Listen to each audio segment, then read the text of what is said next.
Hi champions, welcome to our show Inspire to Play. I'm your host सार्थक मिश्रा और ये हमारा पहला एपिसोड है। इस एपिसोड में हम बात करेंगे मेरे बैकग्राउंड की और किस तरह मैंने फुटबॉल खेला, कोच किया और एक एडमिनिस्ट्रेटर बनकर उसकी गवर्नेंस में भी हिस्सा निभाया। मैंने फुटबॉल बहुत ही यंग एज से स्टार्ट किया था खेलना और उसके बाद मैं डिसेंट लेवल पे इंडिया में भी खेला हूँ और ऑस्ट्रेलिया में भी मैंने विक्टोरियन यूनिवर्सिटी गेम्स में मेडल जीता है फुटबॉल के अंदर। बात करें अगर मेरी पढ़ाई की तो मेरी मास्टर्स डिग्री जो है वो स्पोर्ट्स मैनेजमेंट ऑस्ट्रेलिया से है। जिस दौरान मैं अपनी यूनिवर्सिटी की पढ़ाई कर रहा था ऑस्ट्रेलिया में, उसी दौरान मैंने एक कोचिंग का कोर्स वहाँ पे लेना स्टार्ट किया और कोचिंग के बारे में पढ़ाई करना स्टार्ट करी। हालांकि कोचिंग में बहुत पहले से इंडिया में भी करता था। जब मैं काफ़ी यंग था कॉलेज डेज में और अपने हाई स्कूल में, मेरे आसपास के जो यंग फुटबॉल प्लेयर्स थे मुझसे छोटे, तो कोशिश करता था उनके साथ इंटरेक्ट करने में अपनी नॉलेज शेयर करूँ। उसी के बाद मुझे कॉलेज टाइम में एक छोटा सा मौका भी मिला इंडियन आर्मी की एक टुकड़ी 15 जाट रेजिमेंट जो यूनिट थी उसको कोच करने का उनके बटालियन गेम्स के लिए। लेकिन मेरी जो एजुकेशन के साथ और एक पूरे प्रोसीजर्स के साथ और एक फॉर्मल वे में जो कोचिंग की एजुकेशन हुई वो ऑस्ट्रेलिया में हुई। जब मैंने वहाँ डिफरेंट कोर्सेज जो हैं, छोटे बच्चों का ग्रास रूट्स कोर्स, फिर उसके बाद आगे वाली एज का पूरा एक जो पाथवे था, मैंने जीरो से उस पाथवे को ऑस्ट्रेलिया में स्टार्ट किया। बहुत ही बेसिक 3 साल के बच्चों को कोचिंग कैसे दी जाती है उसको लेकर। उसके बाद मैंने 3 से 7, 8 से 12, 12 से 17 और 17 से आगे फिर जो हमारे C लाइसेंस, B लाइसेंस होते हैं वहाँ तक मैंने अंदर अपनी कोचिंग की पढ़ाई की है। तो पिछले ऑलमोस्ट 8 या 10 साल का मेरा जो कोचिंग करियर रहा है उसके अंदर मैंने ग्रास रूट्स का मतलब वो काफ़ी छोटे बच्चे होते हैं, 3-4 साल के बच्चे। उसके बाद परफॉर्मेंस टीम्स जो 18 साल से ऊपर की होती हैं और यूथ टीम्स जहाँ पे टैलेंट आइडेंटिफिकेशन होता है, इन सभी टीम्स को कोच किया है। और कुछ ऑस्ट्रेलिया के यूथ टीम्स को भी मैंने कोच किया है, सिंगापुर के सिंगा कप में और थाईलैंड के फुकेट कप में, और काफ़ी अच्छा हमारा रिस्पॉन्स रहा। अब मैं आपको थोड़ा सा बताता हूँ कि मेरी पढ़ाई और कोचिंग के अलावा जो मेरा एक्सपीरियंस रहा है एज अ कोच, एजुकेटर और स्पोर्ट्स एडमिनिस्ट्रेटर, वो मेरी पढ़ाई MBA के बाद मुझे एक जॉब अपॉर्चुनिटी मिली जो कि वेस्टर्न ऑस्ट्रेलिया के वेस्ट कोस्ट में फुटबॉल की जो गवर्निंग बॉडी है फुटबॉल वेस्ट, वहाँ पे मुझे एक जॉब मिली। जॉब थी रीजनल डेवलपमेंट ऑफिसर या फुटबॉल डेवलपमेंट ऑफिसर, तो उसके एक जैसे टाइटल थे। मेरा जॉब काफ़ी डाइवर्स था वहाँ पे। तो वहाँ पर मैंने बच्चों को कोचिंग देना, कोचिज़ को कोचिंग देना, मैं कोचिज़ के लाइसेंसेज वहाँ पर डिलीवर करता था। उसके अलावा फीमेल फुटबॉल, और बताना चाहूँगा कि फीमेल फुटबॉल में भी I was the first person who had established female-only football centers in Western Australia regions में। First 2 actually, not just one, in 2 different regions। मेरी posting 2 different regions में रही। तो फीमेल फुटबॉल को ऑस्ट्रेलिया में promote करने के लिए मैंने फीमेल-only फुटबॉल सेंटर वहाँ पे तो स्टार्ट किया और काफ़ी पॉपुलैरिटी भी मिली। उसमें खास बात ये थी कि उसमें प्लेयर्स, कोचेस और यहाँ तक एडमिनिस्ट्रेटर्स भी फीमेल्स थे। तो पूरा उनका एक इकोसिस्टम मैंने वहाँ पे तैयार किया और उनको सिर्फ खेलने के अलावा कोचिंग और फुटबॉल के जितने भी डिफरेंट पाथवेज होते हैं स्पोर्ट्स के, जहाँ आप जाके जॉब ले सकते हैं, उनके बारे में बताया। उसके अलावा फीमेल फुटबॉल ग्रास रूट्स के अलावा मेरा वहाँ पे वॉकिंग फुटबॉल जो कि हमारे एल्डर मेंबर्स होते हैं कम्युनिटी के लिए, उनके लिए होता है। उसी के साथ और प्रोग्राम्स जो ऑस्ट्रेलिया के इंडिजिनस लोग होते हैं उनके लिए मैंने वहाँ पे health programmes through football deliver किए। तो मेरा जॉब प्रोफाइल काफ़ी वास्ट रहा और यही रीज़न था कि almost half a decade I work in Australia and it gave me so much experience that I almost knew all the in and outs of how the footballing ecosystem works. However, I will always be a student of the game. लेकिन I think I can also benefit others from the knowledge that I have. Australia में almost मेरा 1 decade से थोड़ा कम, almost 8 साल का सफ़र as a student, as a player और football administrator का जब ऑलमोस्ट एंड हुआ, वो इसलिए हुआ क्योंकि मुझे घर वापस आना था। इंडिया जो कि मेरी कंट्री है और मेरी सोसाइटी ने मुझे सपोर्ट करके वहाँ तक भेजा था।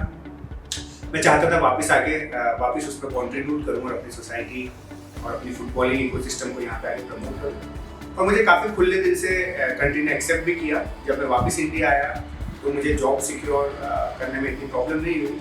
मुझे जॉब मिली ऑल इंडिया फुटबॉल फेडरेशन में बतौर मैनेजर ऑफ स्टेट डेवलपमेंट और उसके बाद मुझे एक एडिड रिस्पॉन्सिबिलिटी दी गई, मैनेजर ऑफ एकेडमी एक्रेडिटेशंस। ये जो 2 रोल थे ये एक दूसरे से काफ़ी डिफरेंट थे, लेकिन दोनों की इम्पोर्टेंस काफ़ी ज़्यादा थी। स्टेट एसोसिएशंस, हमारे 36 total states and union territories हैं, उनकी फंक्शनिंग कैसे होती है, वहाँ पे मेजॉरिटी जो कमिटीज़ होती हैं, जो गवर्नेंस कमिटीज़ होती हैं, वो वॉलंटियर्स होते हैं, किस तरह से उसको मैनेज करते हैं। और आप जानते हैं कितनी डाइवर्सिटी इंडिया में है। तो आगे आने वाले एपिसोड्स में हम ये भी बात करेंगे कि जो मेंबर एसोसिएशन, जो स्टेट एसोसिएशंस हमारे ऑल इंडिया फुटबॉल फेडरेशन की हैं, उनको किस तरह से बिना सोचे समझे, बिना उनकी मेहनत को जाने, काफ़ी लोग टारगेट करते रहते हैं पुअर गवर्नेंस के लिए। और कुछ ऐसी चीज़ें हैं जो बहुत ही अच्छी तरीके से कर रहे हैं, और अगर हम उनको सपोर्ट करेंगे तो और अच्छे तरीके से करेंगे। और उम्मीद करता हूँ कि मेरे एक्सपीरियंस के बाद और मेरे वर्ल्ड वाइड एक्सपोजर के बाद अगर मैं ये बात कह रहा हूँ तो आप उसमें कुछ सब्सटेंस समझेंगे। वहीं मैं ये भी कहना चाहूँगा कि जो हमारी एकेडमीज़ हैं, प्राइवेट एकेडमीज़ और क्लब्स, वो भी काफ़ी काम कर रहे हैं इंडिया में फुटबॉल को डेवलप करने के लिए। चाहे वो छोटे स्तर की आपके आस पड़ोस में चलने वाली एकेडमी हो, वो भी काफ़ी मेहनत कर रहे हैं, चाहे वो बड़ी रिलायंस, जिंक या और जितनी भी दूसरी एकेडमीज़ हैं एलीट लेवल की, वो भी उतनी मेहनत कर रहे हैं। तो ये जो हमारे गैप हैं, कुछ गैप्स हैं हमारे इंडियन फुटबॉल में, जो हम सब मिलकर उसको पूरा कर सकते हैं, और उसके बारे में हम आने वाले एपिसोड में बात करेंगे। एक्सपर्ट्स को बुलाएंगे और जानेंगे कि क्या वो चीज़ें हैं जो हम इंडिविजुअल लेवल पे और एक कलेक्टिव लेवल पे कर सकते हैं इन दूरियों को दूर करने के लिए, इन गैप्स को फिल करने के लिए। AIFF के टेन्योर के दौरान मेरी रिस्पॉन्सिबिलिटी यह भी थी कि मैं उन सभी एकेडमीज़ को असेस करूं और उनका एक्रेडिटेशन करूं, जो कि आज AIFF की यूथ लीग में खेल रही हैं। कुछ प्रोजेक्ट्स थे जो काफ़ी टाइम तक डिलेड थे, और मेरे अच्छे काम करने की वजह से मुझे एडिड रिस्पॉन्सिबिलिटी दी गई थी। एंड मैं काफ़ी खुश हूँ कि वो यूथ लीग्स चालू हो गई हैं फाइनली। सोशल मीडिया पे वापस से AIFF का एक पॉजिटिव इम्पैक्ट आया है। इसी के साथ मैं एक प्रोजेक्ट को और मैनेज करता था, जिसे AIFF का member association financial assistance support programme कहा गया है। इसके थ्रू हम मेंबर एसोसिएशंस, जो हमारे स्टेट एसोसिएशंस हैं, उनको AIFF एक पर्टिकुलर फंडिंग दे रहा था प्रोफेशनल फंक्शनिंग करने के लिए। उस फंडिंग के थ्रू काफ़ी सारे जो एसोसिएशंस हैं वो काम कर पा रही थी, और काफ़ी एसोसिएशंस ने किया, इम्प्रूव किया। आने वाले एपिसोड में हम इस बारे में भी बात करेंगे कि क्या इनिशिएटिव्स AIFF की तरफ से थे मेंबर एसोसिएशंस को सपोर्ट करने के, और अभी भी हैं, और किस तरह उन इनिशिएटिव्स से हमारी मेंबर एसोसिएशन बेनिफिट हो रही हैं, और कैसे रियल इम्पैक्ट दिख रहा है जो प्रोबेबली काफ़ी बाहर नहीं आ पा रहा, या फिर उसके काफ़ी पॉजिटिव टॉक अभी नहीं हो रहे, बट आने वाले टाइम में ज़रूर होंगे। ये चेंजेस आ रहे हैं, अच्छे चेंजेस आ रहे हैं, चैलेंजेस भी हैं, और यही उद्देश्य लेके मैंने ये पॉडकास्ट स्टार्ट किया है।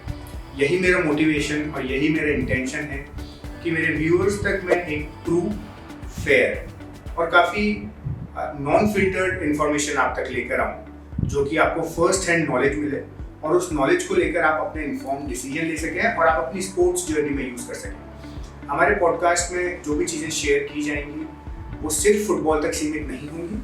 हम गेस्ट्स डिफरेंट स्पोर्ट्स के बुलाएंगे, हम गेस्ट डिफरेंट एक्सपीरियंसेस और डिफरेंट बैकग्राउंड्स के बुलाएंगे, हम कोचेस को बुलाएंगे, प्लेयर्स को इनवाइट करेंगे, स्पोर्ट्स एडमिनिस्ट्रेटर्स को हम बात करने के लिए यहाँ पर इनवाइट करेंगे, और साथ ही साथ जो इंटरनेशनल डिफरेंट स्टेक होल्डर्स हैं, चाहे वो डोमेस्टिक हैं या इंटरनेशनल हैं, स्पोर्ट्स जर्नलिस्ट्स हैं, स्पोर्ट्स लॉयर्स हैं, स्पोर्ट्स मीडिया पीपल हैं, स्पोर्ट्स साइंटिस्ट हैं, स्पोर्ट्स फिजियोथेरेपिस्ट हैं। स्पोर्ट्स इतना इंक्लूसिव है कि आप कुछ भी बैकग्राउंड से आते हैं, आई एम श्योर आप कोई ना कोई अपॉर्चुनिटी पाएंगे स्पोर्ट्स में काम करने की। और यह भी हमारा एक टॉपिक है आने वाले समय में, जिसमें हम ये बात करेंगे कि खेलने, कोचिंग करने और एडमिनिस्ट्रेशन में किस तरह की डिफरेंट वेराइटी है जॉब्स की। और काफ़ी सारे लोगों को मैंने देखा है पर्सनली, काफ़ी क्वालिफाइड हैं, अच्छा बैकग्राउंड है, कुछ डॉट्स मिसिंग है, इसलिए स्पोर्ट्स में काम नहीं कर पाए।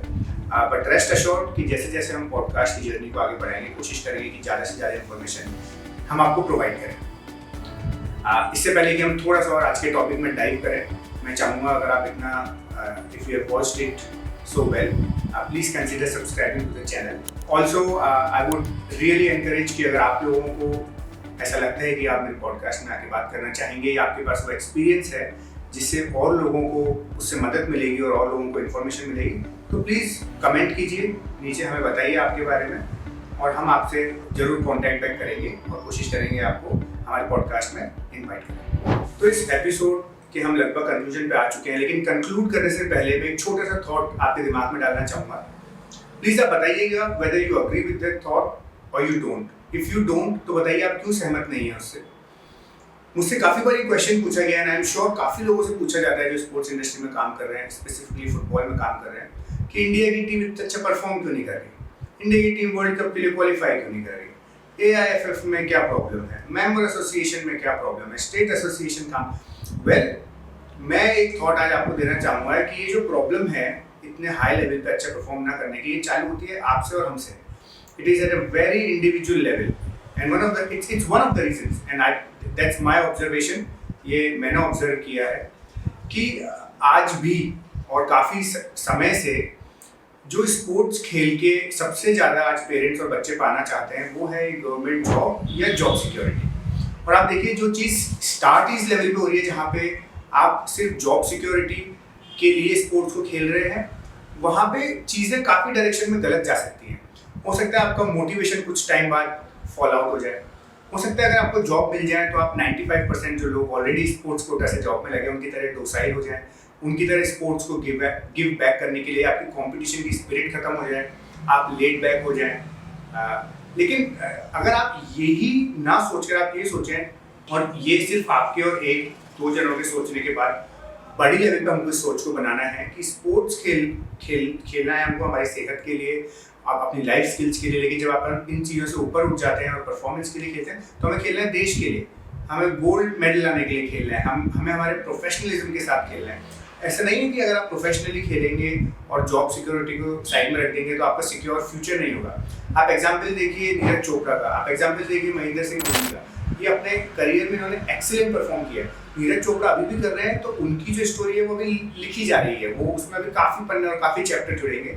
महेंद्र सिंह धोनी को देखिए, उन्होंने कभी कोई उनकी इनफैक्ट एक सिक्योर जॉब थी इंडियन रेलवेज में, वो छोड़कर वो प्रोफेशनल क्रिकेट में आए और उन्होंने इतनी आगे तक अपनी जॉब के साथ थोड़ा कॉम्प्रोमाइज़ भी किया, एडजस्ट भी किया और अब उसके बाद वो टेरिटोरियल आर्मी के अंदर भी उनको एक सिक्योर जॉब मिली है। तो मेरे कहने का मतलब है कि इंडिविजुअल लेवल पे जब तक ये सोच चेंज नहीं होगी कि हमको खेलना जॉब के लिए नहीं, हमको प्रोफेशनलिज्म के लिए, परफॉर्मेंस के लिए और हमारे देश के लिए और हमारे खुद के लिए है, तब तक हम लोग दूसरे पर ये बार बार क्वेश्चन नहीं कर सकते कि प्रॉब्लम वहाँ है, प्रॉब्लम यहाँ है।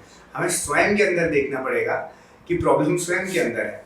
जब हम उस प्रॉब्लम को आइडेंटिफाई करेंगे और उसको करेक्ट करने की कोशिश करेंगे तो चीज़ें काफ़ी माइक्रो लेवल और मैक्रो लेवल दोनों चेंजेस की जरूरत है। बड़े लेवल पे भी जब चेंज होंगी, आज हमारे जो डिस्ट्रिक्ट एसोसिएशन, स्टेट एसोसिएशंस हैं, वो एक बहुत ही ग्रास रूट्स लेवल से इस चैलेंज को फेस करते हैं। आप बोलते हैं कि काफ़ी बड़े लेवल पे चेंज क्यों नहीं आ रहा? जब आपके लोकल रिप्रेजेंटेटिव जैसे कि आप खुद अपने लोकल डिस्ट्रिक्ट के जो मेंबर्स हैं उन पर प्रेशर डालेंगे कि आप मेरे भांजे, मेरे भतीजे, मेरे बेटे, मेरे बहू, मेरी वाइफ को फुटबॉल खिलाइए और इनको सर्टिफिकेट दिलाइए और इनकी सर्टिफिकेट से इनकी जॉब लगेगी, तो आप समझिए कि आप उस लोकल डिस्ट्रिक्ट लेवल पे एक किसी की पोजीशन को, जो डिजर्विंग बच्चे हैं उनकी पोजीशन को खा रहे हैं। उसके बाद वही रिप्रेजेंटेटिव जो डिस्ट्रिक्ट के हैं वो स्टेट में ऐसे ही लोगों को चूज करेंगे जो ज़रूरत पड़ने पर उनके लोगों को उन चैंपियनशिप में खिला सकें। तो फिर वो चेंज जो है वो आगे डेवलप होती जाती है। तो आप देखें कैसा एक ये प्रॉब्लम कहाँ से स्टार्ट हुई। मैं किसी भी डिस्ट्रिक्ट, स्टेट या किसी भी और मेंबर को ब्लेम करने से पहले कहूँगा कि हमें खुद को देखना होगा, हमें सोच चेंज करनी होगी कि हमें स्पोर्ट्स के थ्रू सिर्फ जॉब चाहिए। स्पोर्ट्स से जॉब या किसी और चीज़ को लेने का माध्यम नहीं है। स्पोर्ट्स अपने आप में बहुत अच्छी लाइफ स्किल्स सीखने का, अपने कैरेक्टर को बिल्ड करने का, परफॉर्म करने का और इंटरनेशनल लेवल पे अपना नाम बनाने का, अपने देश को प्राउड कराने का एक प्लेटफॉर्म है। ये सिर्फ जॉब के लिए नहीं है। जॉब इसका बाय प्रोडक्ट है, जॉब इसके थ्रू आएगा। आप उसी को अपना फोकस ना बनाएं। अगर आप उसको अपना फोकस बना लेंगे तो जैसा कि मैंने कहा, फॉल आउट होने के चांसेस काफ़ी बढ़ जाएंगे। अगेन ये मेरी पर्सनल ऑब्जर्वेशन थी, मेरे पर्सनल ओपिनियन थे। अगर आप एग्री करते हैं तो बताइए कि हम इसको कैसे सोल्यूशन निकाल सकते हैं। साथ में अगर आप एग्री नहीं करते तो एक पॉजिटिव कंस्ट्रक्टिव वे में मुझे बताइए कि हम कैसे इस डायलॉग को और बढ़ा सकते हैं। And I will be very happy to have a discussion with you. So again, if you have made it so far, thank you very much. और मैं आशा करता हूँ कि इस पॉडकास्ट से, इस एपिसोड से आपको कुछ जानकारी मिली होगी और आगे ही हमारे एपिसोड्स और हमारे पॉडकास्ट इंस्पायरिंग टू प्ले के द्वारा we will try to bring you first-hand knowledge. We will try to bring information that can be really helpful for you. And again, we invite you all to have a chat with us and stay in touch. Thank you very much.